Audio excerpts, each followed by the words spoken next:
أعوذ بالله من الشيطان الرجيم. بسم الله الرحمن الرحيم. والصلاة والسلام على أشرف الأنبياء والمرسلين حبيب إله العالمين أبي القاسم المصطفى محمد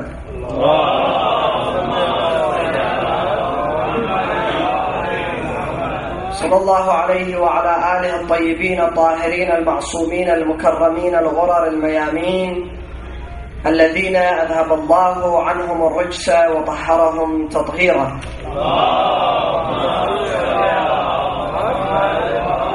قال الله تعالى في محكم كتابه الكريم: أعوذ بالله من الشيطان الرجيم.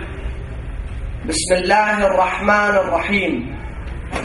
رجال صدقوا ما عاهدوا الله عليه فمنهم من قضى نحبه ومنهم من ينتظر وما بدلوا تبديلا. صدق الله العلي العظيم. In the name of Allah, the gracious, the most merciful.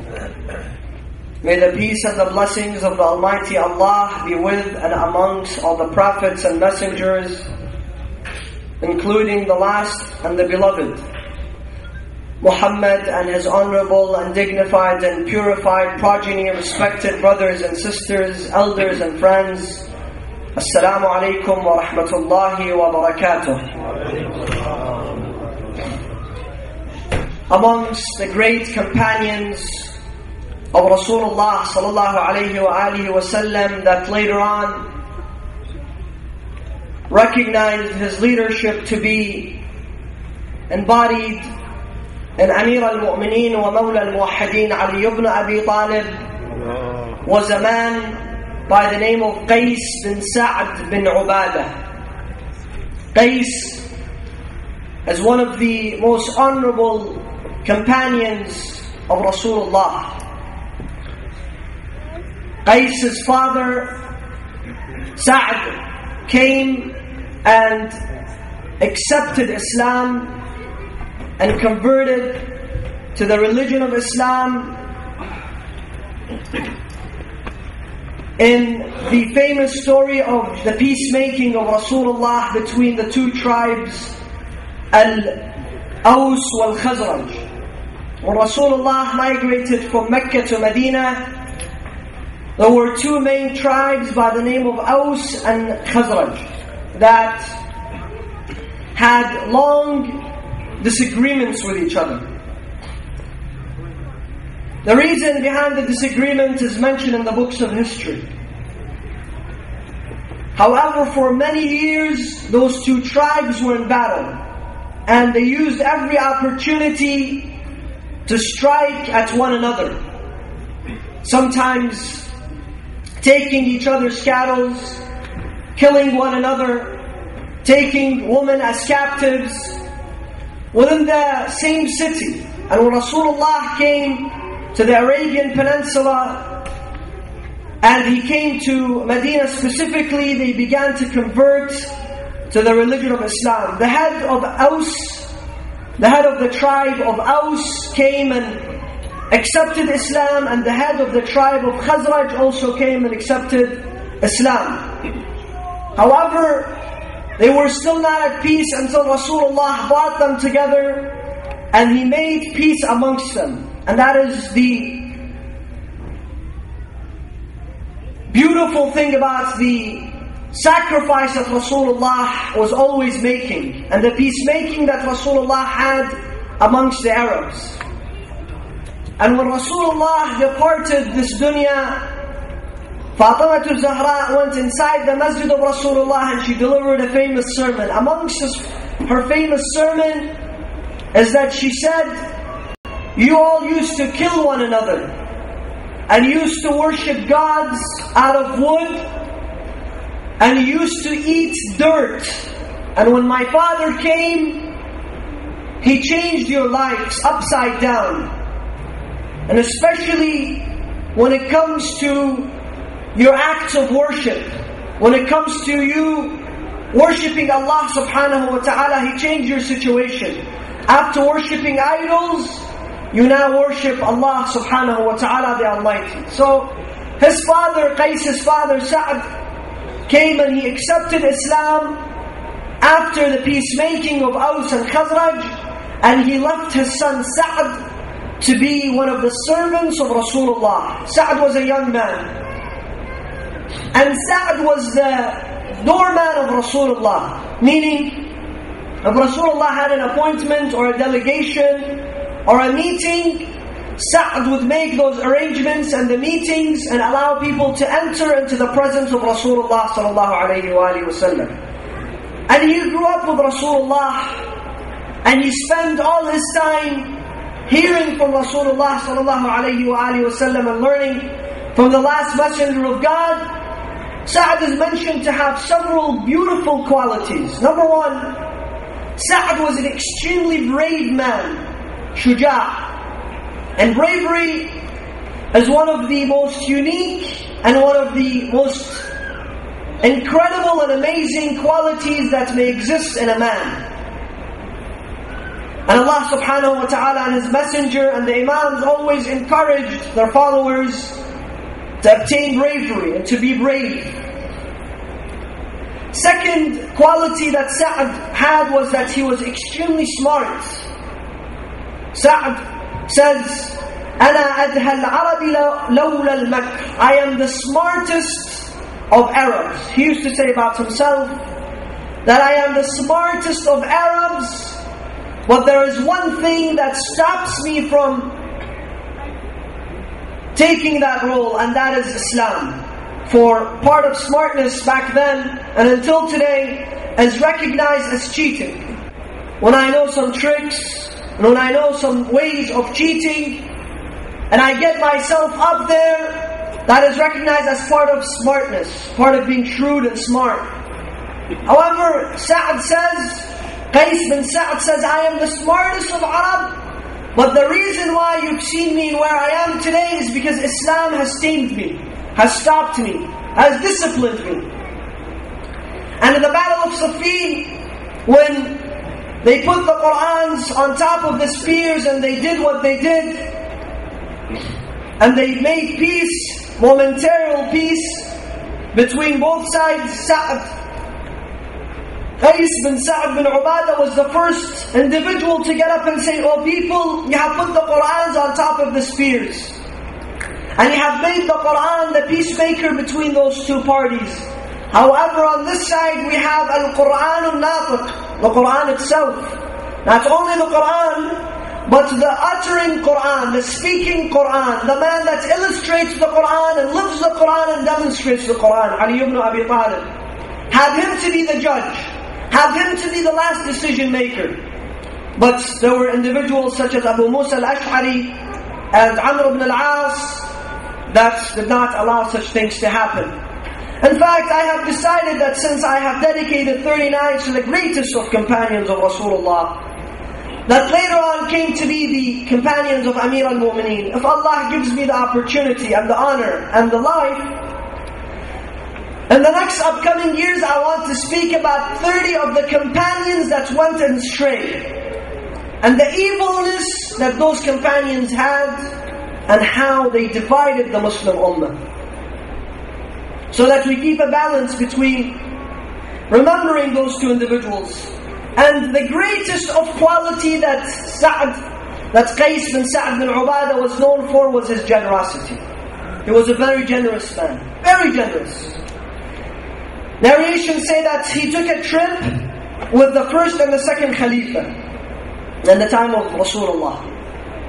He went on a trip and he would spend on them and on everyone else. And he would always, every city that he went, gather the poor and feed them. And buy clothes for those who were in need of clothes. And he demonstrated his generosity in every possible way. So Umar and Abu Bakr, the first and the second Khalifa, told him, Qais bin Sa'd, you're spending too much. You have to calm down on the spending. You don't have to be so generous. The news reached his father. And his father wrote them a letter. He says, I taught my son generosity and now you are trying to make my son stingy? I have the money and I have taught him to be generous.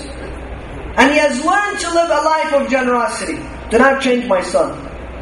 And Qais bin Sa'd was one of the two individuals that I have read in history that when he would sit on the horse, his feet would drag on the floor. He was a very tall and handsome man. And like I said, a very brave man. The second person, of course, that we have read such qualities about is Qamar Bani Hashim Abul Fadl Abbas Rawatullahi alayhi. And the day of Ghadir, Qais bin Sa'd bin Ubadah stood up and he recited a poem that is mentioned in the books of our brothers as well, congratulating the Muslim Ummah for the Khilafah of Amir al-Mu'mineen. And when Amir al-Mu'mineen became the Khalifa, the actual Khalifa, Qais bin Sa'd bin Ubadah was appointed as his governor to Egypt. And after a while, Amir al-Mu'mineen wrote a letter and he says to Qais, he says to Sa'd bin Qais bin Ubadah to return to Kufa. So he came to Kufa, to the capital, and people told him, Amir al-Mu'mineen removed you from your position. What a shame. What did you do? So he went and he told Amir al-Mu'mineen, this is what the people are telling me, Ya Amir al-Mu'mineen. If I have done something wrong, please tell me, why did you remove me? He says to him, Ya Qais, I wanted you to be my wazir, my chief of staff. And I want you to be next to me, and I could not bear seeing you away from me. This was the great companion of Amir al-Mu'mineen. And later on they realized that Amir al-Mu'mineen wanted him for the battle of Siffin. Amir al-Mu'mineen called him, but later on there was the battle of Siffin, and Amir al-Mu'mineen needed him in the battle of Siffin. Amir al-Mu'mineen put 10,000 men under the leadership of Imam Hassan. And he put 10,000 men under the leadership of Imam Hussein. And he put 10,000 men under the leadership of this young man, Qais bin Sa'd bin Ubadah, and 10,000 men under the leadership of Abu Talha al-Ansari, and 10,000 men under his own leadership. And they went to the battle of Siffin. Therefore, Amir al-Mu'mineen needed him next to his side on those days. When Muawiyah and Imam Hassan went on a peace treaty, inshallah I'll speak about the peace treaty, the reasons of the peace treaty, and what was written in that peace treaty. Because many of the times we hear that there was a peace treaty between Imam Hassan and Muawiyah, but we have not actually heard what was written in that peace treaty.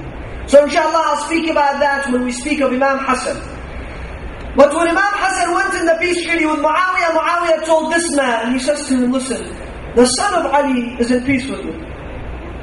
Why aren't you in peace with me? He says, Ya Muawiyah, I swore upon my life that the only way I will be near you is if the sword is between us.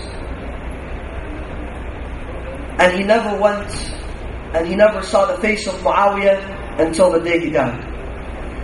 This is a brief summary of the life of this great man, and there's a lot more to be mentioned. However, I wanted to take lessons from the life of this man, take lessons from the story of this man, and back up those qualities with hadith that I want to recite and read upon you all. I have the hadiths written, but I purposely brought the book Al-Kafi al-Sharif for the great Shaykh Muhammad bin Yaqub al-Kulayni, the greatest of our books, and the greatest of muhaddithin. Shaykh al-Kulayni and Kitab al-Kafi is the greatest book that we all have in our madhab. He narrates in page 230, hadith number 8 and hadith number 12. Hadith number 8 says, قال أبو عبد الله الإمام الصادق صلوات الله عليه to his companion Hussein bin Na'im, أتحب إخوانك يا حسين? O Hussein, do you love your brethren? Do you love the mu'mineen and the mu'minat? He asks him. قلت نعم. Yes, يا Imam al-Sadiq, I love them. قال تنفع فقراءهم? Do you help their poor? Are you of any assistance to the poor of your brethren? قلت نعم. I said, yes, Ya Imam Al-Sadiq. قال أما إنه يحق عليك أن تحب من يحب الله. It is mandatory upon you to love them because Allah loves them. Allah loves the mu'mineen. أما والله لا تنفع منهم أحدا حتى تحبه. He says, you will never help them and you will never be kind to them unless you love them. Therefore you have to love them. Then, this is where أتدعوهم إلى منزلك? Do you invite them to your home? He asks Hussein. قلت نعم. I invite them to my home. ما أأكل إلا معي منهم الرجلان والثلاثة وأقل وأكثر. I do not eat any meal unless there is 2 or 3 of the mu'mineen with me. I do not eat by myself. فقال أبو عبد الله, Imam al-Sadiq responds to him, أما إن فضلهم عليك أعظم من فضلك عليهم. Their favor upon you is greater than your favor upon them. جعلت فداك, he says to him, may my life be sacrificed for you, O Imam al-Sadiq. أطعمهم طعامي, I give them from my food. وأوضعهم رحلي ويكون فضلهم أعظم علي. I bring them to my home, I give them from my food, I allow them to ride my cattle, sleep and rest in my home, and their favor upon me is greater than my favor upon them? How does that work? Imam responds, نعم. إنهم إذا دخلوا منزلك, if they enter your home, the mu'mineen, دخلوا بمغفرتك. As soon as they enter, Allah forgives your sins. وَمَغْفِرَةِ عِيَالِكَ, and Allah forgives the sins of your family. وَإِذَا خَرَجُوا مِن مَنْزِلِكَ, and once they leave your home, خَرَجُوا بِذُنُوبِكَ وَذُنُوبِ عِيَالِكَ, they leave with the sins of you and your wife and your family. And this does not mean just hosting it at your home. Those brothers and sisters that host iftar, or they give iftar, and they host not just an iftar, a dinner or a lunch for the mu'mineen, this is their reward. And this is a sahih riwayah in the book of Shaykh al-Kulayni. So don't have any doubts, it is from Imam al-Sadiq. And the second riwayah is in page 232, number 12. And Hisham ibn al-Hakam, the greatest of the companions of Imam Ja'far ibn Muhammad al-Sadiq, he says, قال لي أبو عبد الله, Imam al-Sadiq says to me, ما منعك أن تعتق في كل يوم نسمة. He says, what stops you, O Hisham, from freeing a slave every day? Freeing a slave every single day. قلت لا يتحمل مالي ذلك. My money does not allow me, Ibn Rasulullah. Every day I buy a slave and I free a slave. قال تطعم كل يوم مسلما. He says, every day are you able to offer a meal to a Muslim? It does not say whether he's hungry, whether he's rich or he's poor. Do you have the capacity of feeding a Muslim every day for a lunch or dinner? فَقُلْتُ مُؤْسِرًا أَمْ مُؤْسِرًا. He asks him, Ya Ibn Rasulullah, a poor person or anybody? قال مُؤْسِرًا أَوْ مُؤْسِرًا. He says, rich or poor, it does not matter. If you feed one Muslim, one meal a day, you have the thawab of freeing a slave. And this is another hadith that is sahih, hadith number 12, mentioned in the book of Kafir, al-Sharif. Then we go to page 234 of the book, hadith number 1. And this hadith is also sahih. And Imam al-Sadiq says, من كسى أخاه كسوة شتاء أو صيفا كان حقا على الله أن يكسوه من ثياب الجنة. Whoever gives clothes to his brother or sister, whether it's in the winter or whether it is in the winter or the summer, whether it is cold or whether it is hot, to give them clothes. Poor or rich, he does not mention to buy him a shirt, buy him pants, buy him clothes. كان حقا على الله, then he will have the right upon Allah to give him the best of attire in Jannah. This is Imam al-Sadiq. وأن يهون عليه سكرات الموت. And in the time of death, Allah will put him at ease. He will not feel any pain.